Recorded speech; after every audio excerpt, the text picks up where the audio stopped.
Hello everyone, welcome back. This is my second video on the hypothetical second Civil War and how it would likely play out, and things that that I think that you should be aware of.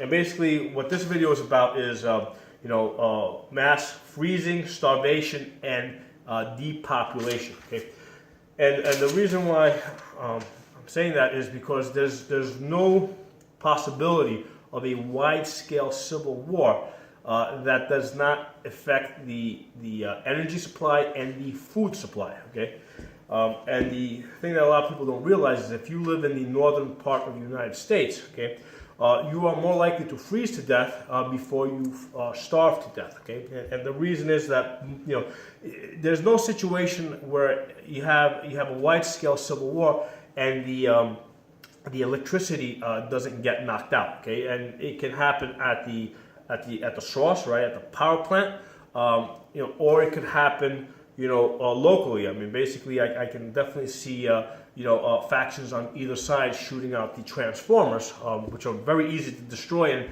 very hard to replace. It takes a full day to replace those transformers, and basically you gotta get these specialized trucks that come in with these lift booms. And there's a very limited supply of transformers out there. Okay, so I think that would be definitely be a target of faction, of either side of the faction army, and most people's heating systems will not work without electricity. Okay, you need it. You need it. I mean, you need it at the very least to run your thermostat. You need it sometimes to run the controller.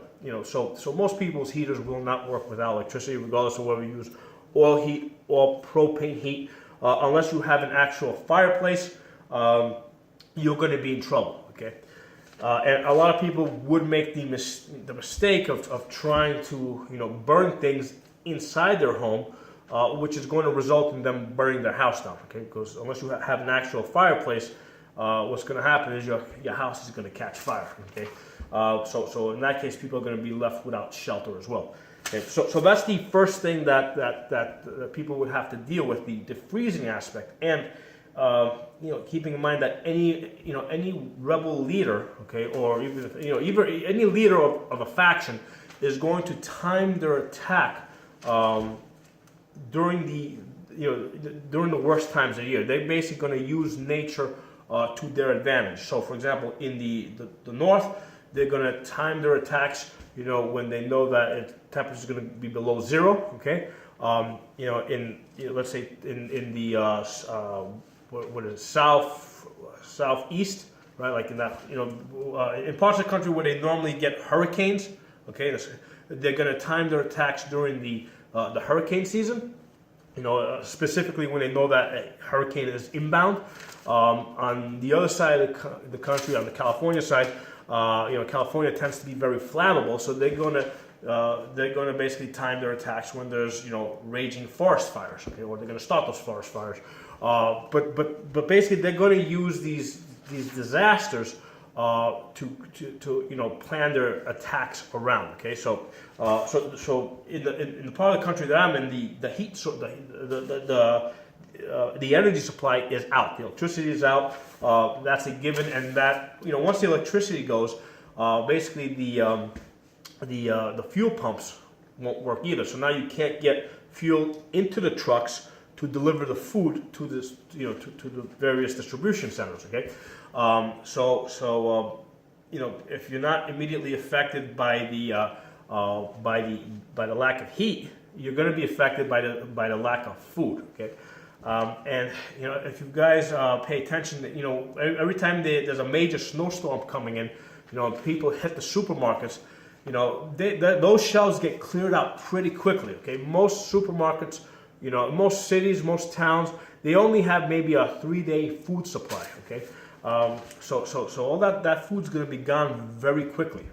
So and basically once these factions, what they're also going to probably start doing is they're probably also going to start targeting, in addition to targeting the electric supply, right? They're going to also target the trucks that repair the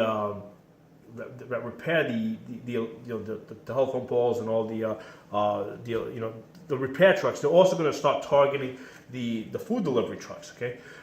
And it's pretty easy to knock them out. Basically, even with a 22 round, you put a shot into the radiator.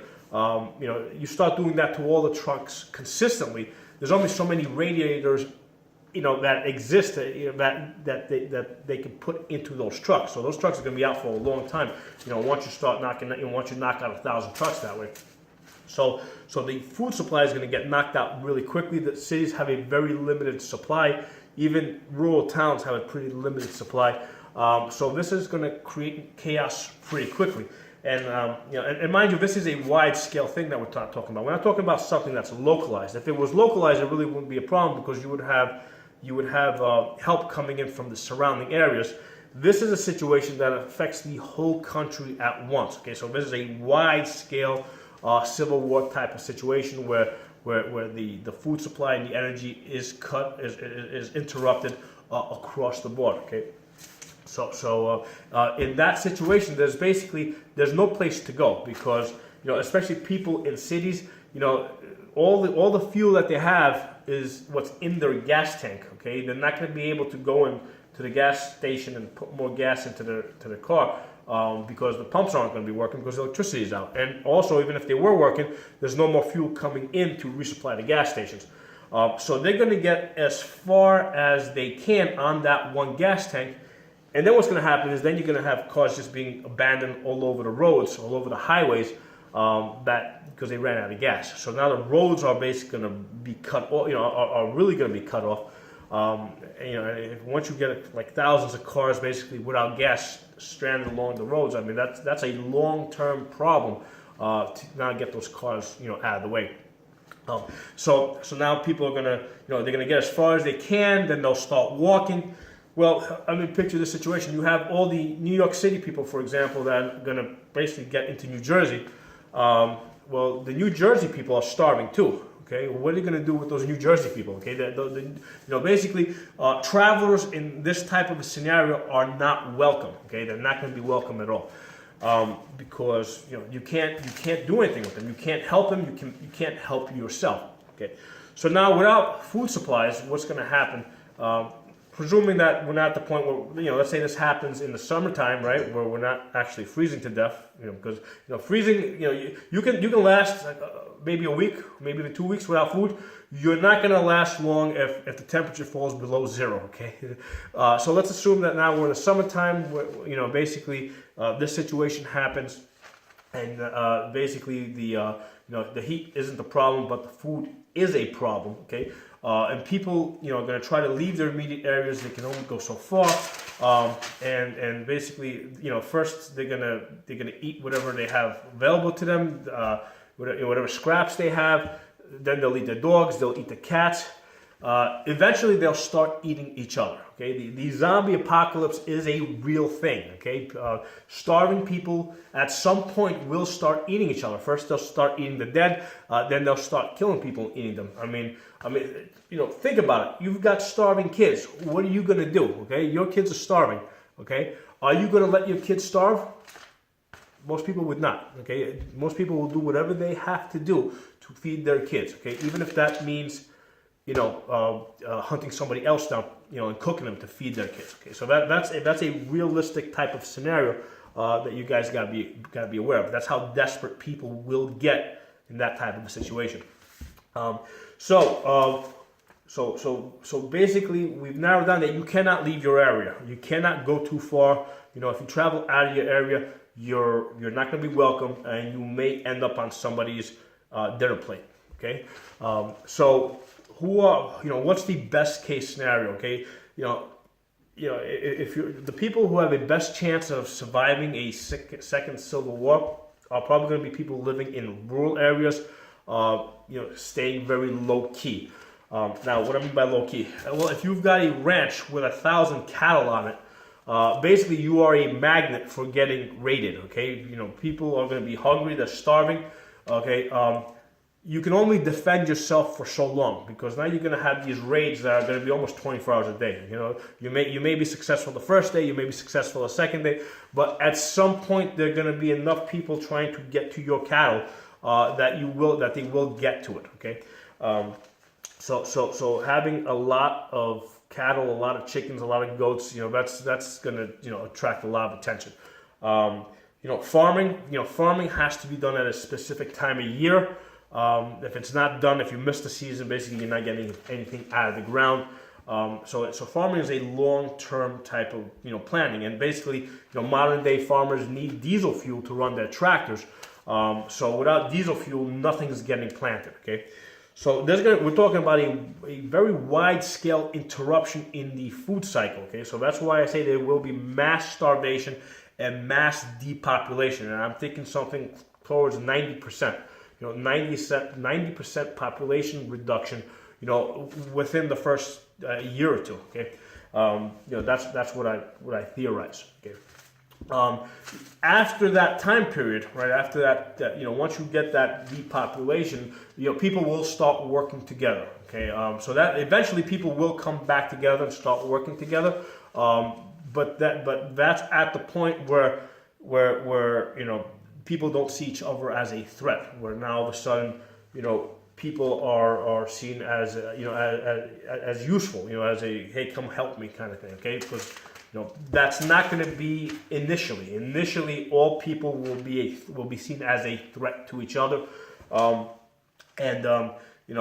initially, the different factions are going to try and recruit people into their factions. Basically, you can look at Somalia as the example, where the warlords over there were basically trying to control the populations with food supplies. Okay, so basically they were giving them a bag of grain and basically trying to get them to fight for them. Okay, which they were more than happy to do.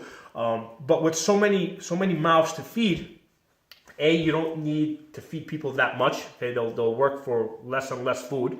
And there's only so many people that you can support in your army. So that's only going to go so far.